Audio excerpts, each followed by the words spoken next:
know what? Being a journalist is fun. I get to read hundreds of articles every single day. Now, technically, you don't need to be a journalist to do that. Anyone can read. But yes, I do get to write too. So that's definitely a perk. But, let's keep that aside. Out of all those articles, there are only a few that genuinely make you stop scrolling, sit back and think. With that, welcome to the third episode of Editor Speak, where I bring you my interpretation of some of the best articles written by our editor-in-chief, Amit Upadhyay. And today's article has a headline that immediately caught my attention. Operation Sindoor, how Modi's India achieved in days what many nations have failed to achieve in years. Now that's a big claim. But the more I read, the more I understood what Amit was trying to say. Because this article isn't really about a military operation. It's about the strategy, the leadership, and it's about something that world seem to be struggling with right now. Knowing how to end a conflict before it becomes a never-ending war. Think about the global situation right now. The Russia-Ukraine war has dragged on for years.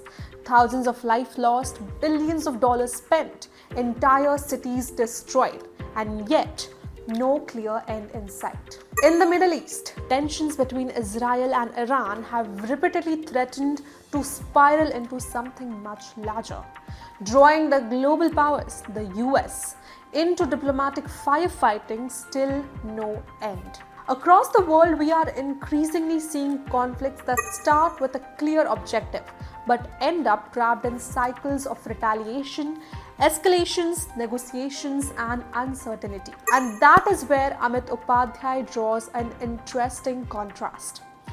According to him, what made Operation Sindoor different was not simply that India responded, it was how it responded.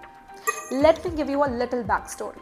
Following the horrific terror attack in Pahalgam, India launched Operation Sindoor, targeting terrorist infrastructure across the border.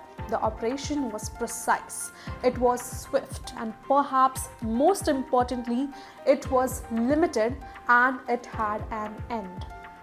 India communicated a clear objective, acted on it, and according to official statements, stopped after achieving what it was set out to do. Now think about that for a second. In a modern warfare, that's becoming increasingly rare. Today, military success is often measured by how much territory is captured or how long a conflict continues. But Amit argues that real strategic success is something else. It's the ability to define a goal, achieve it quickly, send a message, establish deterrence, and avoid getting trapped in an endless conflict. And honestly, that's what makes this article so fascinating.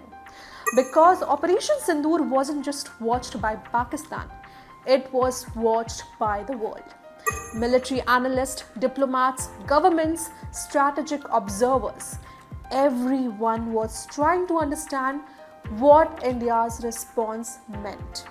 For years, India has been viewed primarily through the lens of economics, a rising market, a technology powerhouse, a future growth engine. But after Operation Sindoor, another conversation began gaining momentum, and that is India's military capability. Its intelligence network, its precise strike capability, and its willingness to act independently when its security interests are challenged. The article argues that this reflects a larger transformation in India's security doctrine, a shift from being perceived as reactive to becoming more proactive. And whether one agrees with that assessment or not, there is no denying that India's response became a major global talking point. But perhaps the most important point Amit makes is this. In international politics, perception matters almost as much as power. Countries that demonstrate confidence, decisiveness, and control often command greater influence on the world stage.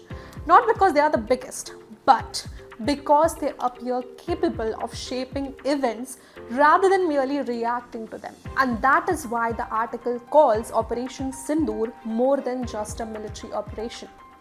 It sees it as a statement that India is increasingly willing to define its own strategic interest, pursue them, and do on its own terms. Now, history will ultimately decide how Operation Sindoor is remembered. But Amit Upadhyay leaves us with an interesting thought. While many powerful nations remain stuck in conflicts that have lasted for years, India may have demonstrated something surprisingly simple.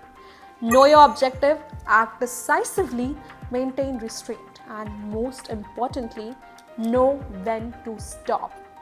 I'd love to know what you think. Was Operation Sindoor a defining moment in India's strategic rise?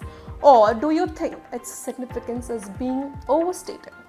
Let me know your thoughts in the comments. Until next time, and keep watching the editors speak only on the CSR Journal.